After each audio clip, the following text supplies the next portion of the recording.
this whole presentation has everything to do with emotion. When you think of helping my child take control of their life, helps them feel more confident, helps them feel like they actually have it together. When they're reliant on external figures like their parents, and then they feel the consequence of not having control over their life. So very, very important. And what we're trying to build is the self-efficacy and feeling like I can solve problems. That's it.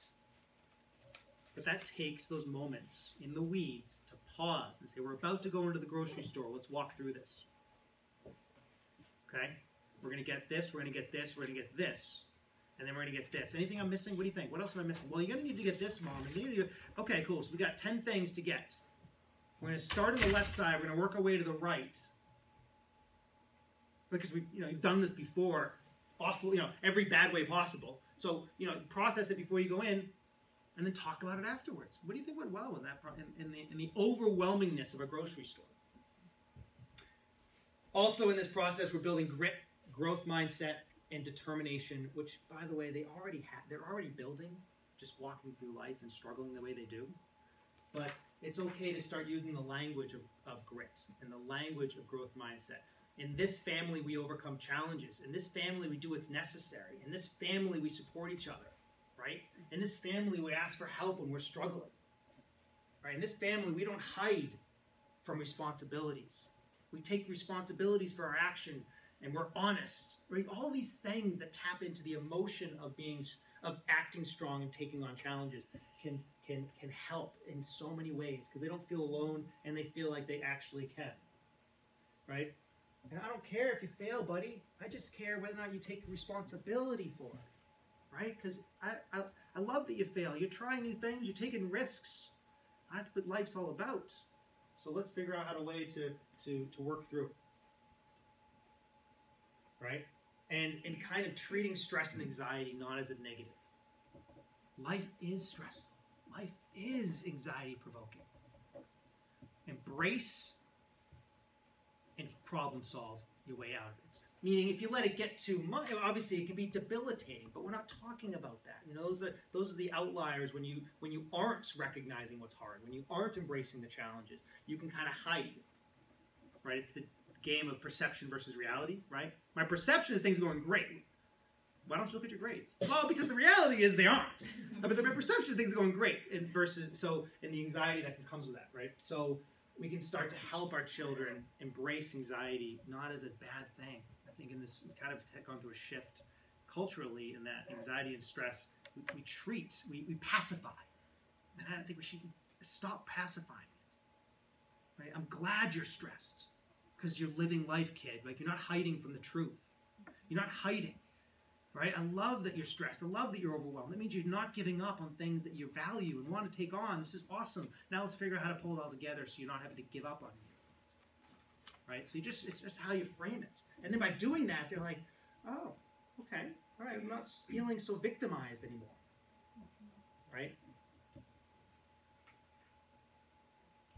The classic frog and birds. You can see that as a frog. He's being eaten by the bird, but he's choking him. Okay. So there's a lot of other things to talk about in terms of like strategies. So you talk about diet, you talk about sleep, you talk about one thing about mindfulness, which is really powerful, is it helps to tap into the awareness of thoughts. So very powerful. If your child is young enough to practice sitting for 2, 3, 4 minutes, just silent. Just have meditation time, stillness time, whatever it is. You're teaching something really, really important for their life journey. The working memory piece.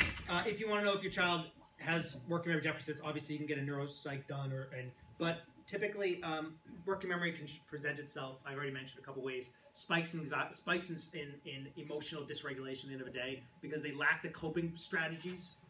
They lack the mental and cognitive ability to filter out emotional thoughts that can trigger action, right?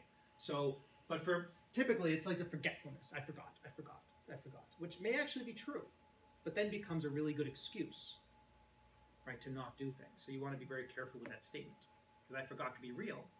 Literally, I forgot. It's the last block of the day, and every last block of the day I'm toast. And I really don't learn much because it's the last block of the day. And I forgot to write down my homework because it's so overwhelming. I'm not really processing everything like I should.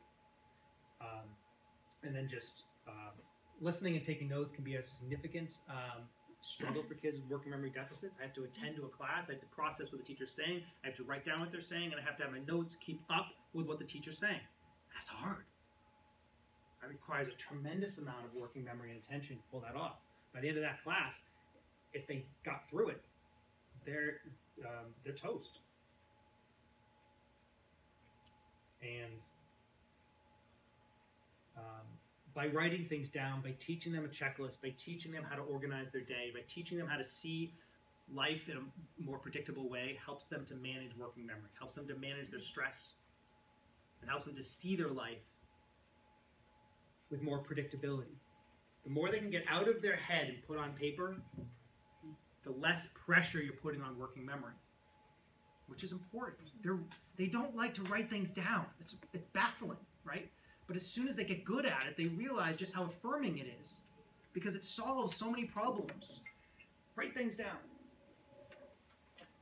Daily exercise, I mean, research will say 30 minutes. You don't need to be in a 4-hour hockey tournament, right? 30 minutes can refuel working memory. Sleep, and a lot of children with working memory deficits require more time to do homework, and they're not given it. Significant problem. They want to do it. They run out of time. They're stressed through the roof because they're involved with too many things, whatever the factors are. I always say to the parent, you got to sit down with your kid and prioritize, right? Because if it takes too long to get homework done because of the working memory deficit, someone's got to give. The kid's the one that's suffering, and it, I think that's hard, really hard. That's it. I know it's a whirlwind. I'm sorry, but